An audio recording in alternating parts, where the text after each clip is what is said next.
लोक का स्वामी है वो, आ जाता है राम कोई बुलाकर देख ले। कोई बुलाने वाला हो तो आने वाले आ जाते हैं। भगवान पांडवों को लेकर चले गए। अश्वत्थामा ने उस कक्ष में जाकर के द्रौपदी के 5 बच्चों को मार दिया, सर काट दिया। 5 बच्चे मर चुके थे। 5 का सर ले जाकर दुर्योधन को दिखाया, मित्र देख तेरे दुश्मन को मैंने मार दिया। दुर्योधन ने देखा, बहुत खुश हुआ। बाद में पता चला ये पांडव नहीं, ये तो पांडवों के पुत्र हैं।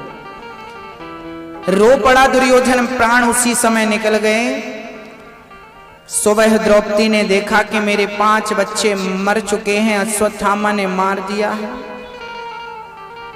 अर्जुन ने बलात् पकड़ करके अश्वत्थामा को लाकर के द्रौपदी के समक्ष खड़ा कर दिया। द्रौपदी, तेरे पुत्र का हत्यारा तेरे सामने खड़ा है, तू जो सजा देना चाहती है दे दे। द्रौपदी से जब पूछा गया कि कौन सी सजा देना चाहती है इस दुष्ट को, इस पापात्मा को, तो द्रौपदी ने कह दिया इसे छोड़ दो।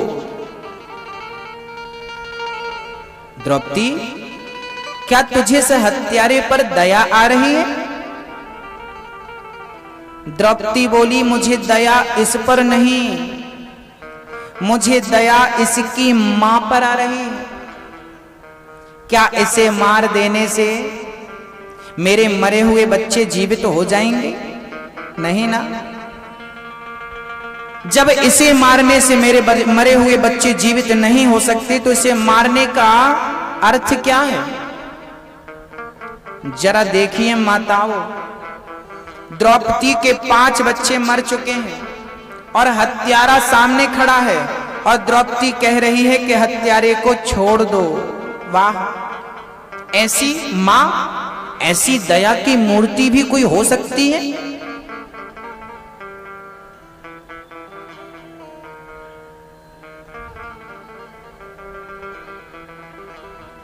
दया धर्म का मूल है, पाप मूल अभिमान। तुलसी दया न छोड़िए,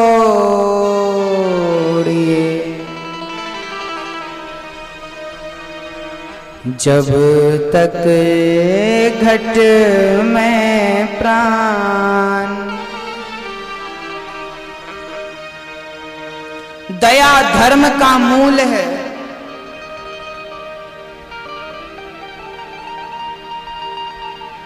पाप मूल अभिमान। तुलसी दया न छोड़िए जब तक घट में प्राण। द्रौपदी कहती है दया है मेरे अंदर इसलिए से छोड़ दो। जिस माँ के 5 बच्चे मरे हों, द्रौपदी कह रही है हत्यारे को छोड़ दो। तुलसीदास जी कहते हैं कि मनुष्य को दया करनी चाहिए। दया का उल्टा जब हम करते हैं शब्द का तो याद बन जाता है। जब हम दया करते हैं मनुष्य पर, जीव मात्र पर, तो परमात्मा हमें जरूर याद करता है। इसलिए दया करना सीखिए। दया धर्म का मूल है, पाप मूल अभिमान। और तुलसी दया न छोड़िए कब तक? बोले जब तक घट में, जब तक आप जिंदा हो तब तक दया करो। क्योंकि आपके मरने पर आपसे कोई नहीं कहेगा कि थोड़ी सी दया करो। जीते जी कर लो सारे काम। मेरी मां, मेरे भाई, मेरे दादाजी, जीते जी कर लो दया, कर लो सेवा, कर लो प्रेम। क्योंकि समय हाथ से निकल जाएगा, सिवा पश्चाताप के कुछ हाथ लगने वाला नहीं।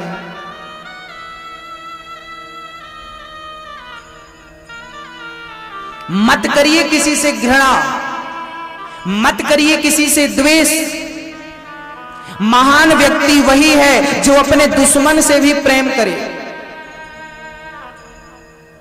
आप हमें अपना दुश्मन मानते हैं तो मानिए, पर हम आपको कभी अपना दुश्मन नहीं मानेंगे। सामने वाले की विचारधारा कैसी है महत्व नहीं रखती, आपकी विचारधारा कैसी है ये महत्व रखती है। सामने वाला आपके बारे में क्या और कैसा सोच रहा है मायने नहीं रखता, आप क्या सोच रहे हैं मायने रखता।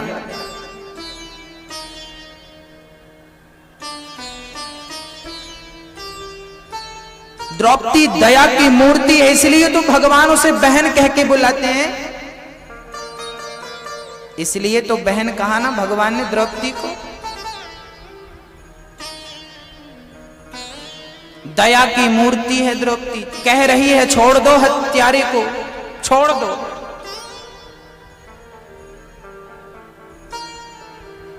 द्रौपदी मां है,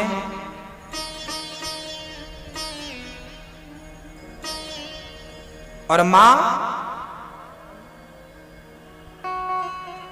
कभी अपना स्वभाव नहीं छोड़ती।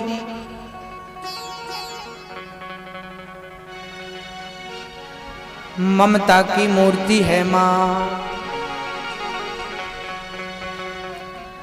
तू कितनी अच्छी है,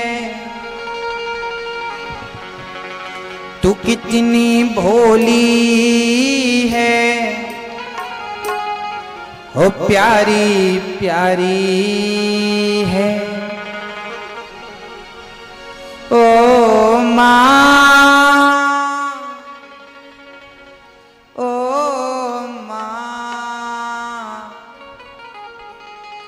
ओ माँ, प्यारी माँ, तू कितनी अच्छी है, तू कितनी भोली है, प्यारी प्यारी है। ओ माँ, ओ माँ,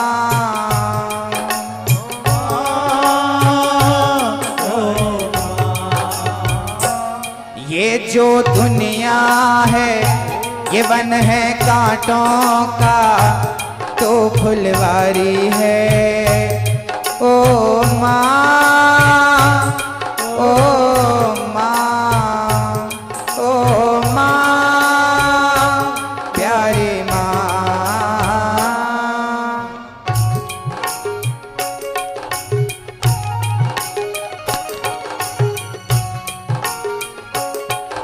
उठाइए दोनों हाथ और अपनी माँ को याद करिए। माँ,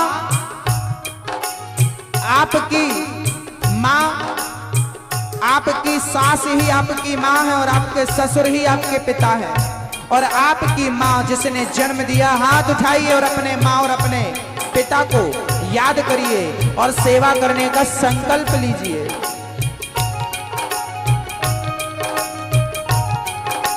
हरि ओम।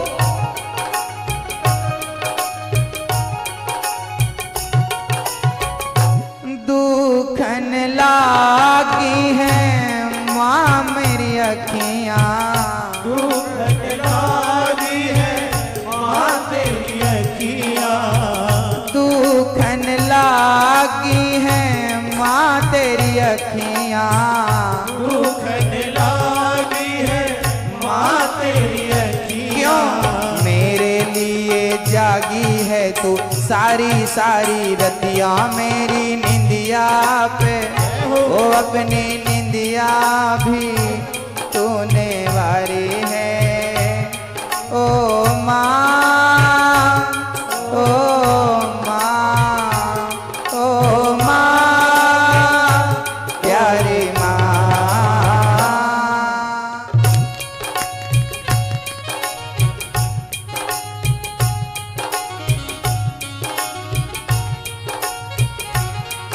हरि जय हो।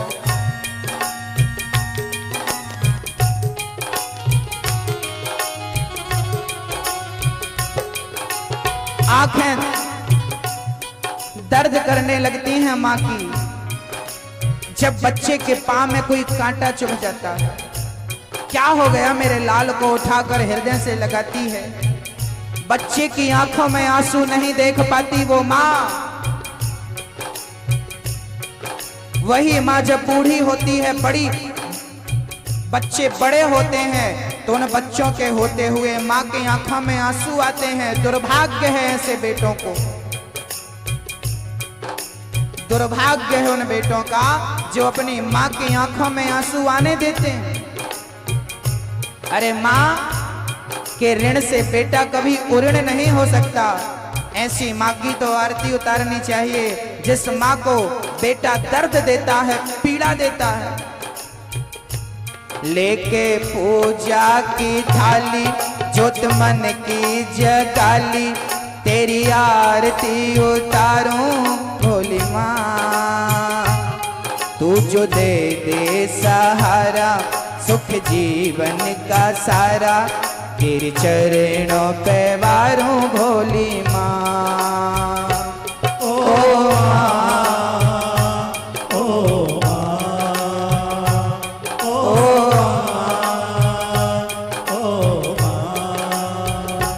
लेके पूजा की थाली जोत मन की जगाली, तेरी आरती उतारूं भोली माँ। तू जो दे दे सहारा सुख जीवन का सारा, तेरे चरणों पे वारूं भोली माँ। ओ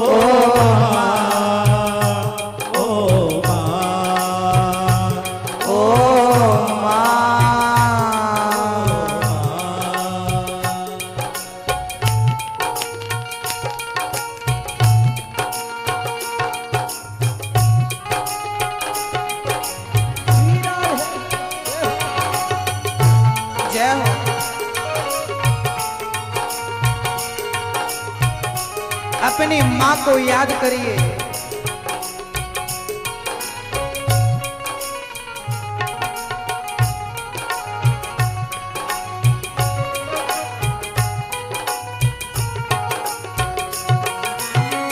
अपना नहीं तुझे सुख दुख कोई, अपना नहीं तुझे सुख दुख कोई। मैं मुस्काया तू मुस्काई, मैं रोया तू रोए मेरे हंसने पे, वो मेरे रोने पे।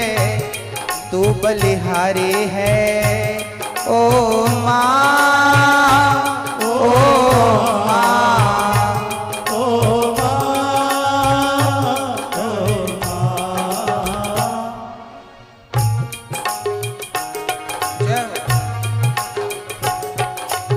बेटा वही अच्छा है जो अपने माँ बाप की सेवा श्रवण बन करके करे। खुशियों का दिन आता है जब माँ अपने बच्चे को बेटा कहकर बुलाती है, और बेटे की सेवा करना तब सफल होती है जब माँ सबसे ये कहे कि भगवान मेरे बेटे जैसा सबको बेटा दे। जब माँ ये कह करके जमाने में घूमती है तब बेटे का सेवा करना सफल हो जाता है। खुशियों का दिन आया है, जो मांगा वो पाया है। आज मुझे मेरी माँ ने बेटा कह के बुलाया। मेरी माँ, मेरी माँ, माँ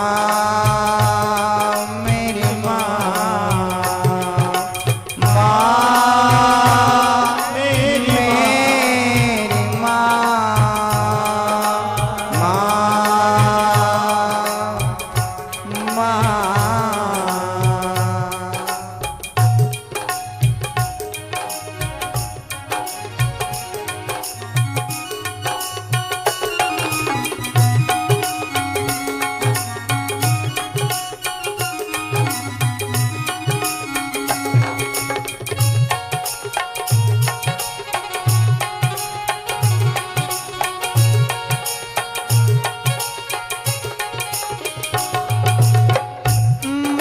बच्चों होती है, बच्चों की जहाँ होती है। माँ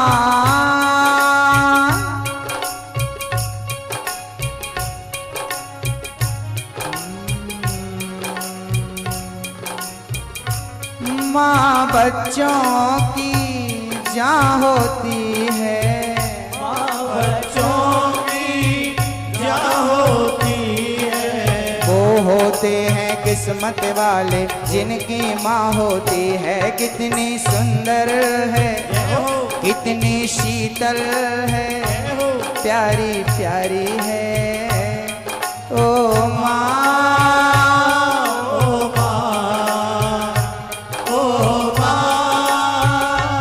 प्यारी माँ तू कितनी अच्छी है, तू कितनी भोली है, प्यारी प्यारी है ओ माँ, ओ माँ, ओ माँ, प्यारी माँ, ओ माँ, ओ माँ, ओ माँ, मेरी माँ।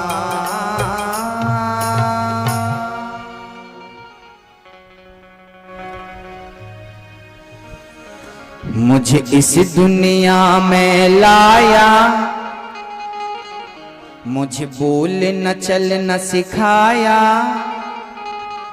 ओ मात पिता तुम्हें वंदन, मैंने किस्मत से तुम्हें पाया।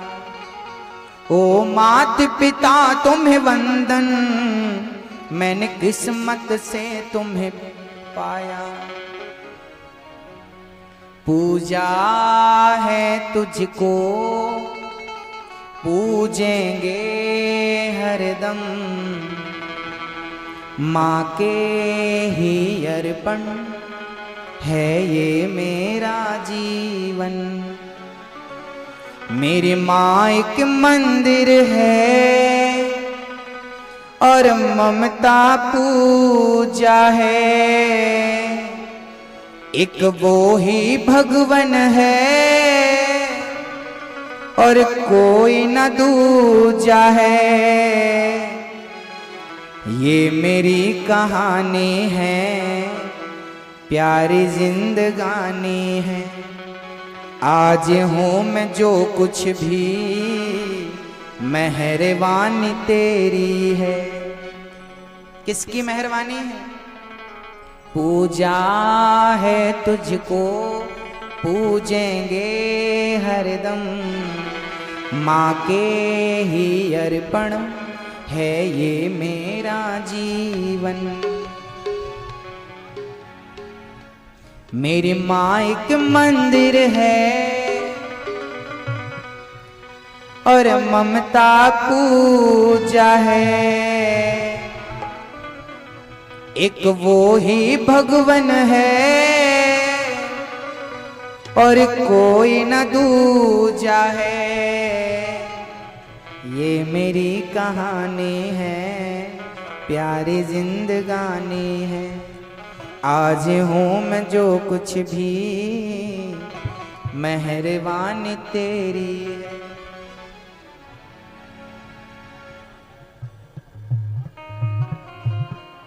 द्रौपदी माँ है, छोड़ दिया अश्वत्थामा को। भीम भैया बोले से छोड़ना उचित नहीं है। सर से मणि मस्तक से मणि छीन करके निकाल दिया अपने नगर से बाहर। अश्वत्थामा के अंदर प्रतिशोध की भावना आई, ज्वाला जली, उत्तरा के गर्भ पर आक्रमण कर दिया। ब्रह्मास्त्र चला करके उत्तरा के गर्भ को नष्ट करना चाहा है।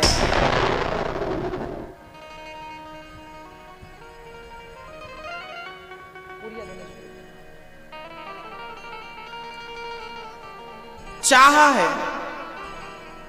नष्ट कर दूं।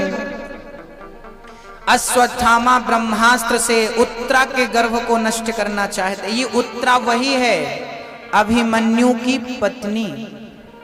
महाभारत में अभिमन्यु मर चुके थे, उनकी पत्नी गर्भवती थी और यही बालक पांडवों का वंश है। उस बच्चे को मारने अश्वत्थामा ने ब्रह्मास्त्र चला दिया।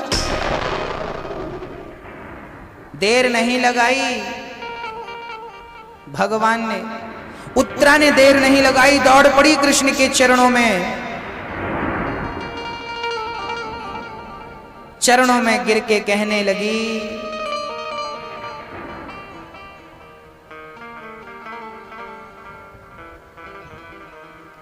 पाहि पाहि महायोगिन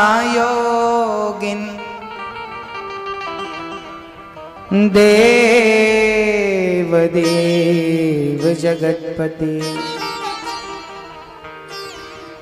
नान्यं तद्भयं पश्ये यत्र मृत्यु परस्परम्।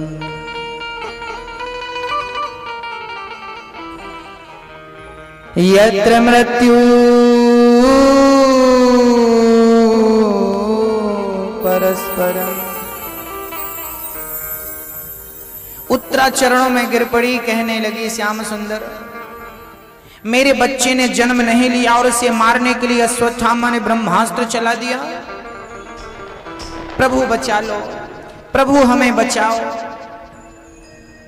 भगवान ने देर ना करते हुए उत्तरा के गर्भ में प्रवेश करके सुदर्शनास्त्र से ब्रह्मास्त्र को खंडित किया और भगवान ने उत्तरा के गर्भ की रक्षा करी। जो भगवान की शरण में होता है, पग पग पर परमात्मा अपने भक्त की रक्षा करता है। एक बार हम उनकी शरण में चले जाएं। अच्छा, आपकी गोद में कोई बालक सर रख के सो जाए तो उस बच्चे की रक्षा करना आपकी जिम्मेदारी है कि नहीं? मैया जी, ओ मैया, आपकी गोद में कोई बच्चा, अनजान बच्चा जिसे आप नहीं जानते, वो भी सर रख कर सो जाए तो आप उसकी रक्षा करेंगे? हाँ,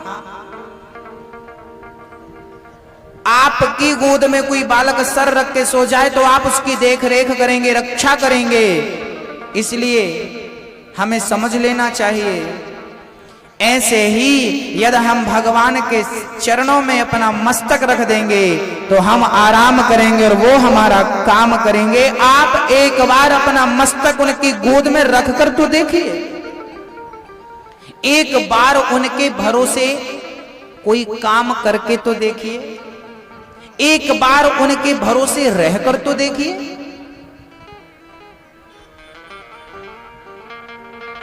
हमारे साथ हैं रघुनाथ, हमें किस बात की चिंता।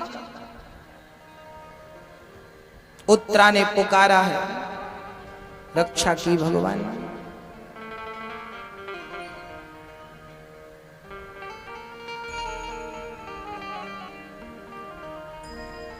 उत्तरा की रक्षा करी भगवान ने। अब भगवान जाने लगे द्वारिका। कुंती बुआ हाथ जोड़कर चरणों में गिर पड़ी, श्याम सुंदर कहां जा रहे हो? कह दिया द्वारिकाधीश ने, मां बहुत दिन हो गए द्वारिका से आए हुए, अब मैं द्वारिका वापस जा रहा हूं। कुंती चरणों में गिर पड़ी, गोविंद आप चले जाएंगे तो हमारा क्या होगा? कुछ दिन और रुक जाइए, हम आपसे कुछ मांगना चाहती हैं आज। हाँ हाँ बुआ मांगो, क्या चाहती हो? पहली बार कुंती बुआ ने भगवान से कुछ मांगा। याद रखना भक्तों, भगवान से कभी कभी मांगना चाहिए। और वो भी क्या मांगना चाहिए? हे प्रभु, आपकी याद नहीं आती हमें, ऐसी कृपा करो कि आपकी याद आने लगे। आप सपने में नहीं आते मेरे, ऐसी कृपा करो कि आप सपने में आओ। आपका नाम मैं नहीं जप पाती हूं, ऐसी कृपा करो कि मेरी जिह्वा से हमेशा आपका नाम निकले। हे प्रभु, मैं आपके मंदिर में आई हूं, यदि मेरे से कोई पुण्य बना हो तो उस पुण्य के बदले मुझे इतना वरदान दो कि आज मेरे सपने में आप आओगे मुझे दर्शन देने के लिए। मेरी जिह्वा पर आपका स्मरण बना रहे, नाम बना रहे, मेरा हृदय आपको याद करता रहे और मेरा जो दिल धड़क रहा है वो आपके लिए धड़के। भगवान से मांगो तो ये मांगो,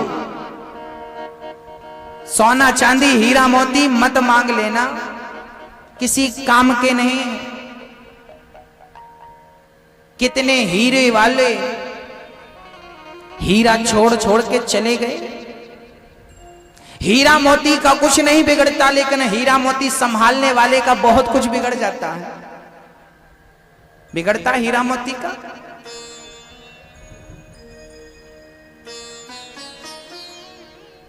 कोहिनूर हीरा आज इंग्लैंड में है, पहले भारत में था।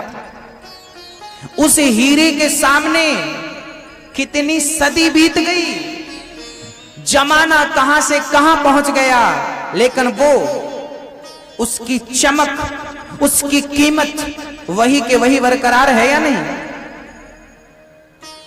उसमें कोई परिवर्तन नहीं है। उसके सामने कितना परिवर्तन हो चुका। वस्तु का कुछ नहीं बिगड़ता, हमारा और आपका बिगड़ता है। इसलिए वस्तु के पीछे अपना मत बिगाड़े। आप जिस वस्तु की कामना कर रहे हैं उस वस्तु से ज्यादा कीमती आपका समय है। पहले यह देखिए कि वस्तु कितनी कीमती है और आपका समय कितना कीमती है। उस तुच्छ सी वस्तु के लिए आप कितना कीमती समय बर्बाद करते हैं। जिस समय से परमात्मा की प्राप्ति हो सकती है, जो समय भगवान के भजन में लगा करके भगवत प्राप्ति कर सकते हैं, वो समय भोगों में, विषयों में लगा है। कौड़ी बदले हीरा जा रहा है। समय हीरा है और विषय भोग कौड़ी है। कौड़ी के बदले हीरा, कितनी मूर्खता है। कुंती बुआ हाथ जोड़कर कहते हैं, गोविंद मैं आपसे कुछ मांगना चाहती हूँ। हाँ हाँ बुआ मांगो। कुंती बुआ ने कहा, हमें ज्यादा कुछ नहीं। विपदा संतु नहा शाश्वत तत्र तात्र जगद गुरु भवतो दर्शनम यत्स्यात् अपनर्भव दर्शनम। हमें कुंती बुआ कहती हैं, गोविंद आज हम आपसे हाथ जोड़कर कुछ मांगना चाहते हैं, क्योंकि आप वसुदेव और देवकी के पुत्र हैं। कृष्णाय वासुदेवाय देवकी नंदनाय च नंद गोप कुमाराय गोविंदाय नमो। हे श्याम सुंदर, मैं आपसे और कुछ नहीं चाहती, मैं आपसे केवल दुख चाहती हूं, विपत्ति मांगती हूं, मुझे विपत्ति दे दो। कन्हैया बोली, मां जब से आपने होश संभाला तब से आज तक कितना दुख उठाया, कितनी विपत्तियां उठाई, कितनी विपत्तियां उठाई। क्या विपत्तियां कम हैं? पेट नहीं भरा? कुंती बुआ बोली, श्याम सुंदर जब जब सुख आया तब तब हमने आपको अपने से दूर पाया है, और जब जब दुख आया है तब तब हमने आपको अपने करीब पाया है। ऐसे सुख पर पत्थर पड़े जो कृष्ण हृदय से जाएं, अरे बलिहारी व दुख की जो पल पल नाम जपाए। हमें ऐसा सुख मत देना गोविंद जिस सुख में आपका विस्मरण हो जाए। अरे भला तो उस दुख का है, कम से कम आपका स्मरण तो बना रहता। दुखों से अगर चोट खाई ना होती तो कन्हैया तेरी याद हमें आई ना होती। दुख बहुत अच्छे हैं भक्तों, दुख से उसका स्मरण बना रहता है, दुख से उसकी याद बनी रहती है। इसलिए भगवान से कहो कि प्रभु इतना सुखी मत बना देना कि हम तुझे ही भूल जाएं। इतना सुख मत दे देना कि हम उस सुख से असंस्कारी बन जाएं, कुमार्ग पर चले जाएं। इतना सुखी मत बना देना, क्योंकि सुखी व्यक्ति ही दुरुपयोग करता है अपने समय का और अपने धन का। दुखी व्यक्ति नहीं कर सकता, इसलिए भगवान से प्रार्थना करो।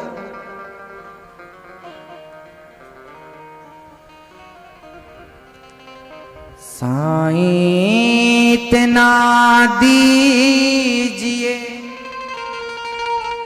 जा मैं कुटुंब समाय, मैं भी भूखा ना रहूं, साधु न भूखा जाए।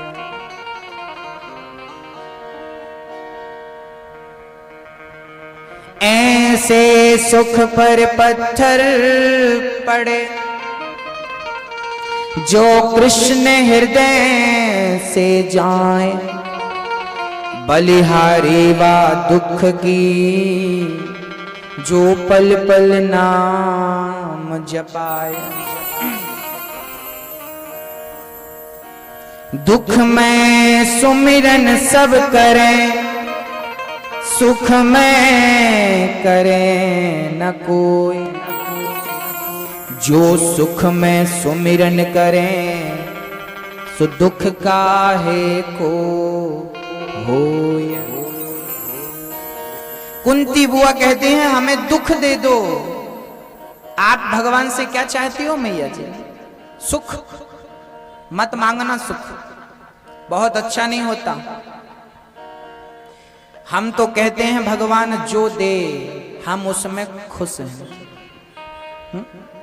क्योंकि गन्ना लगाया तो मीठा मीठा रस पाया, नीम लगाई तो कड़वा कड़वा पाया।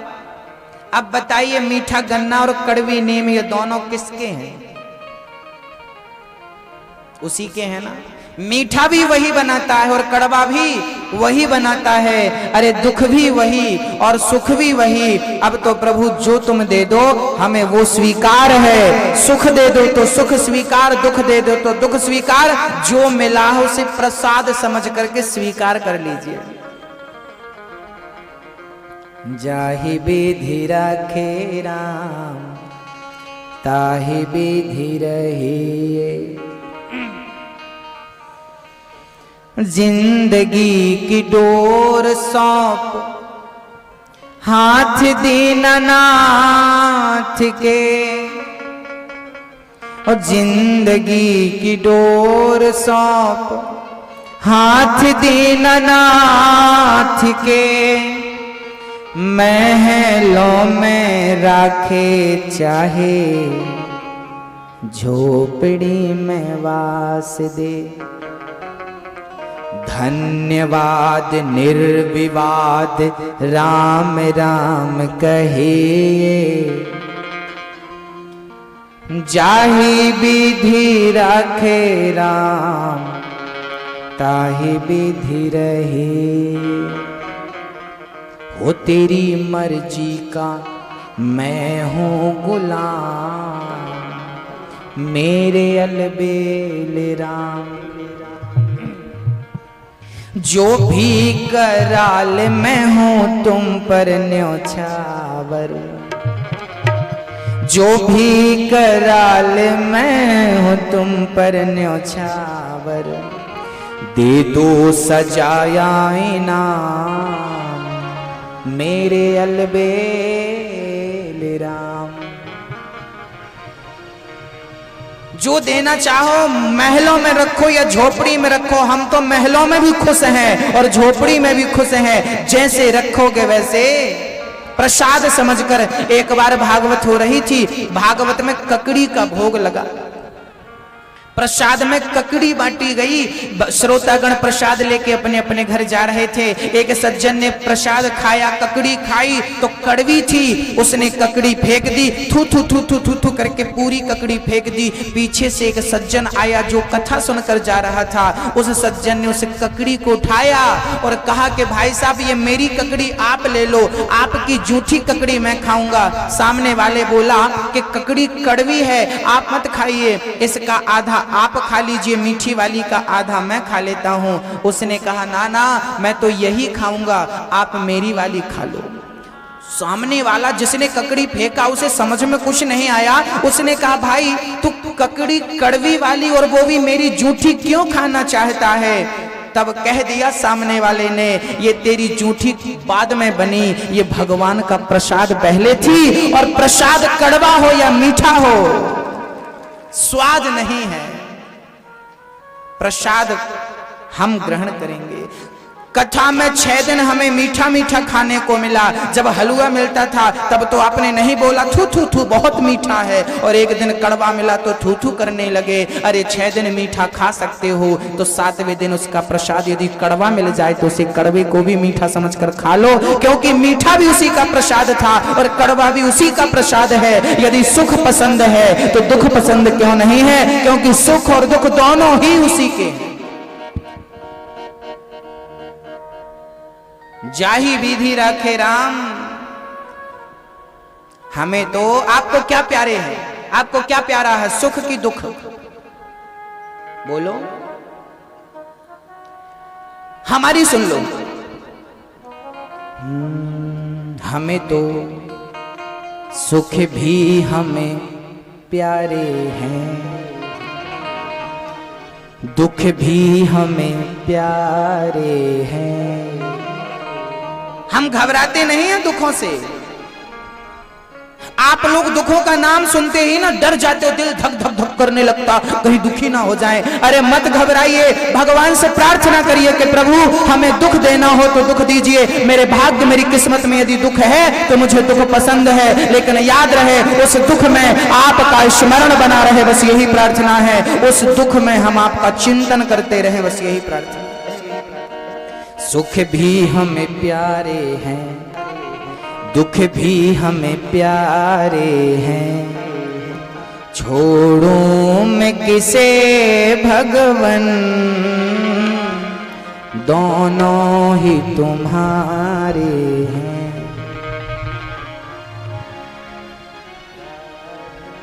सुख भी हमें प्यारे हैं, दुख भी हमें प्यारे हैं। छोड़ो मैं किसे भगवन, दोनों ही तुम्हारे हैं। छोड़ो मैं किसे भगवन, दोनों ही तुम्हारे हैं। सुख में तेरा, सुख में तेरा शुक्र करूं, दुख में फरियाद करूं। सुख में तेरा शुक्र करो, दुख में फरियाद करो। सुख में तेरा शुक्र करूं। जब सुख आए तो भगवान को धन्यवाद देना। जब आपके घर में कोई उपलब्धि आए, संपन्नता आए, सुख आए, तो पहला धन्यवाद किसे देना? भगवान को, क्योंकि उसकी कृपा से ये सब कुछ। सुख में तेरा शुक्र करूं, दुख में फरियाद करूं।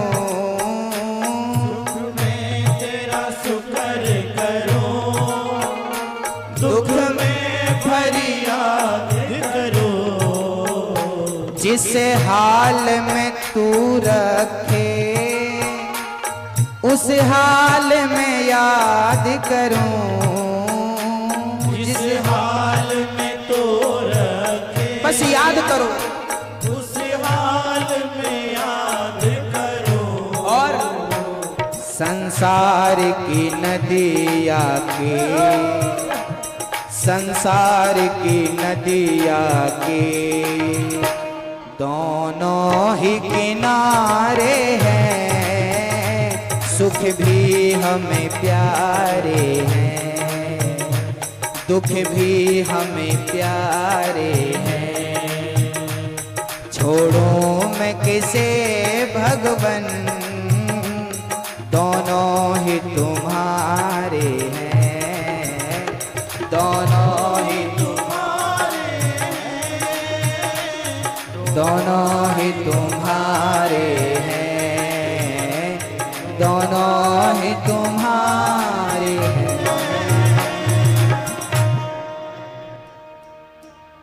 संसार की नदिया के दोनों ही किनारे हैं। दो किनारे नदी में, एक किनारा सुख, एक किनारा हमें तो सब मंजूर है, जो दे प्रभु सब। मैया जी जो मिला है ना स्वीकार करिए, दुख मिला तो स्वीकार करिए और सुख मिला तो स्वीकार करिए। याद रखना सुख और दुख आपके अपने भाग्य से मिलता है। कैसे? मैंने कोई पिछले जन्म में गंदे बुरे कर्म किए होंगे जिसके परिणाम में मुझे आज दुख मिल रहा है, और मैंने पिछले जन्म में कोई अच्छा कर्म किया होगा जिसके परिणाम स्वरूप आज मुझे सुख मिल रहा है। यदि आप दुखी हैं, यदि आप परेशान हैं, तो समझ लीजिए कि पिछले जन्म में आपसे कोई कर्म बिगड़ गया था जिसका परिणाम इस जन्म में मिल रहा है। इस जन्म में कुछ मत बिगड़ने दीजिएगा, इस जन्म में कुछ नहीं बिगड़ेगा तो अगले जन्म में आपको परिपूर्ण परमात्मा सब कुछ देकर भेजेगा। ये संसार एक खेत है और यहां कर्मों का बीज बोया जाता है और भाग्य की फसल आती है। जैसी करनी वैसी भरनी, आज किया कल पाएगा। चढ़ता सूरज धीरे धीरे ढलता है, ढल जाएगा। पिछले अभी हमारे किसानों के घर में ना बढ़िया सी फसलें आ रही हैं। जिसने गेहूं बोया था गेहूं आ गई, चने बोए चने आ गए, आई ना। जो बोया था आई, 4 महीने पहले बोया था, दीपावली के बाद किसानों ने बो दिया था और अभी अभी काट लिया, थोड़े दिन पहले काट लिया। 4 महीने पहले बोया तो 4 महीने बाद फसल आई। कोई फसल 4 महीने की होती है तो कोई 3 महीने की होती है तो कोई 2 महीने की होती है, कोई साल भर की होती है। तुअर की दाल, राहर की दाल साल भर की फसल है। गेहूं 4 महीने की, 3.5 महीने की फसल है। चना 3 महीने की फसल है। आदि आदि फसल समय पर आती हैं। जो बोया 4 महीने पहले वो काट लिया। ऐसे पिछले जन्म में जो किया था वो इस जन्म में भोग रहे हो, जो इस जन्म में करोगे वो अगले जन्म में भोगोगे। पिछले 4 महीने किसान ने जो बोया वो अभी काट लिया। अब गर्मी में वो जो बोएगा वो 2 महीने बाद काटेगा, 3 महीने बाद काटेगा। जो आज करोगे वो अगले जन्म में, जो पिछला किया वो अभी। एक सज्जन बोले महाराज जी हम अगला पिछला जन्म नहीं मानते। हमने कहा भैया जी मत मानो, आपके मानने और ना मानने से कोई फर्क पड़ने वाला। एक उल्लू था। एक बार क्या हुआ, जबलपुर के सारे उल्लुओं ने मीटिंग करी। सारे उल्लुओं ने मीटिंग करी और उल्लुओं ने कहा क्यों भाई, क्या सूर्य भगवान होते हैं? एक बूढ़ा उल्लू बोला ना, सूर्य भगवान नहीं होते, क्योंकि भाई हमने तो कभी देखा नहीं। होते तो दिखाई तो जरूर पड़ते कभी ना कभी। उल्लू बोला सूर्य नहीं होता। सारे उल्लुओं ने बोला हमने और हमारे बाप दादों ने कभी नहीं देखा, इसका मतलब सूर्य नहीं होता। ये मनुष्य लोग पागल हैं जो चिल्लाते रहते हैं सूर्य भगवान आ गए, सूर्य भगवान चले गए। उल्लू बोले सूर्य नहीं होता, हमारे संविधान में लिखो कि सूर्य नहीं होता। प्रस्ताव पारित कर दिया। अब आप लोग बताइए सूर्य भगवान होते हैं कि नहीं होते? भैया जी होते हैं, हाँ। पर उल्लू कहते हैं कि नहीं होता, तो अब क्या कहें? उल्लू क्यों नहीं मानते? क्योंकि उन्हें दिखता ही नहीं है। सूर्य भगवान होते हैं भक्तों, पर उल्लुओं को नजर नहीं आते। ऐसे ईश्वर होता है, उल्लुओं को नजर नहीं आता। अगला पिछला जन्म होता है, पर उल्लुओं को नजर नहीं आता। अब उल्लू हो तो हम क्या करें साहब? होता सब कुछ है, कुछ चीजें दिखती। उल्लू को रात तो दिखती है, पर दिन नहीं दिखता। उल्लू कहता दिन होता ही नहीं। ज्ञानी जन कहते हैं ये कर्म भूमि है। कर्मण्येवाधिकारस्ते, गीता में भगवान ने कहा है कर्मण्येवाधिकारस्ते मा फलेषु कदाचन। ये कर्म भूमि है, यहां कर्म करना है, फल की इच्छा नहीं करना। पिछले जन्म में किए हुए कर्म इस जन्म में भोग रहे हो, इस जन्म में किए हुए कर्म अगले जन्म में भोगोगे। राजा भरत, जड़ भरत, मैं कथा सुनाऊंगा आपको। जड़ भरत मृग के चक्कर में, मृग से प्रेम करने के कारण दूसरे जन्म में स्वयं मृग बन के आए। यह दृष्टांत शास्त्रों में मिलता है। भरत जी राजा थे, पर मृग में मन लगा के जब मरे तो मृग का चिंतन करते करते मरे, तो अगले जन्म में खुद मृग बन के आए। अंते यामति सागति। इसलिए कहता हूं मरते समय भगवान का चिंतन करिएगा। मरते समय घर परिवार का चिंतन मत करिएगा, नहीं तो गति बिगड़ जाएगी।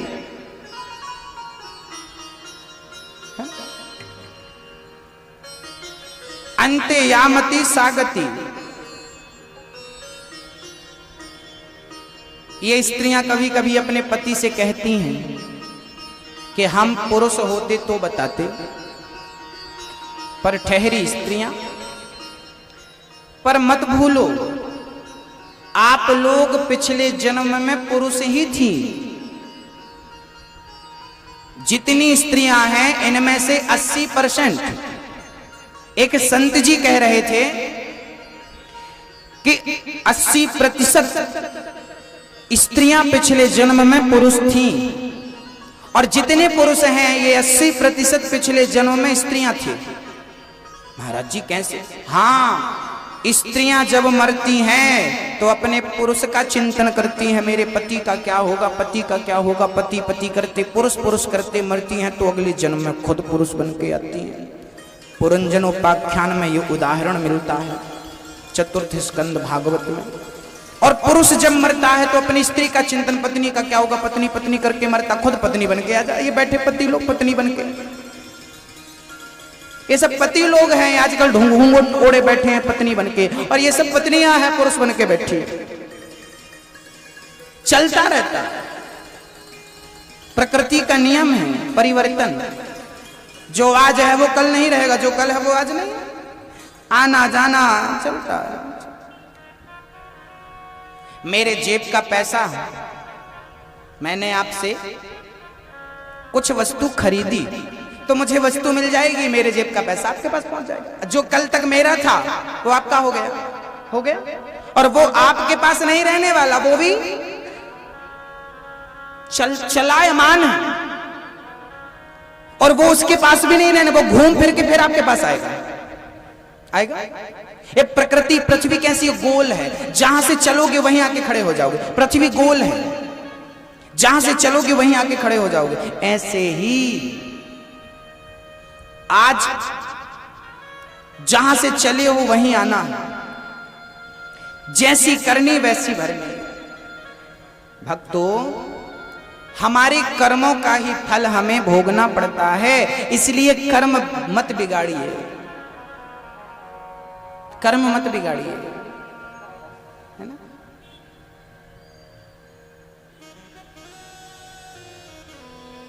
मरते समय भगवान का चिंतन करिए, किसी का चिंतन मत करिए। एक सज्जन हॉस्पिटल में भर्ती थे बुढ़ापे में, डॉक्टर ने बोल दिया घर ले जाओ, अब तो ये मर जाएंगे 2-4 दिनों में। बूढ़े को पता चला मैं 2-4 दिन में मर जाऊंगा, लगा चिल्लाने, भैया नाती को बुलाओ, बेटे को बुलाओ, अरे बहन को बुलाओ, फलाने को बुलाओ। जो मरते समय दुनिया को बुलाओ बुलाओ चिल्लाता है, जमाने से मिलना चाहता है, समझ लेना ये सबसे बड़ा पापी है। इसे अभी मरते समय भगवान की याद नहीं आई। जो मरते समय जमाने को याद करे वो पापी है, और जो मरते समय मात्र भगवान को याद करे वही पुण्यात्मा है। कहते हैं पुण्यात्मा को ही मरते समय भगवान का स्मरण होता है, पापात्मा को कभी परमात्मा का स्मरण नहीं हो सकता। यही है पुण्य और पाप की परीक्षा। तो मैया जी आप लोग प्रयास करिए, अभ्यास करिए, अभी से अभ्यास करिए तो मरते समय राम राम निकलेगा, नहीं तो निकलने वाला नहीं। एक सज्जन जी मर रहे थे और मरते मरते वो मूर्छित हो गए। रिश्तेदार पहुंच गए। दुनिया के लोग ना शांति से मरने भी नहीं देते। जब व्यक्ति मरता है ना तो लोगों को पता बस चल जाए फलाने मरने वाला है, दौड़े दौड़े आते हैं, ना आओ देखा ना ताव देखा। कुछ लोग तो उसके ऊपर ही गिर जाते हैं, ना मरने वाला तो भी मर जाए। अभी मरा नहीं और रोना चालू, अरे पहले मर तो जाने दो।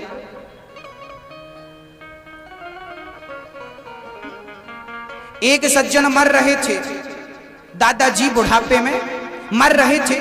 उसी समय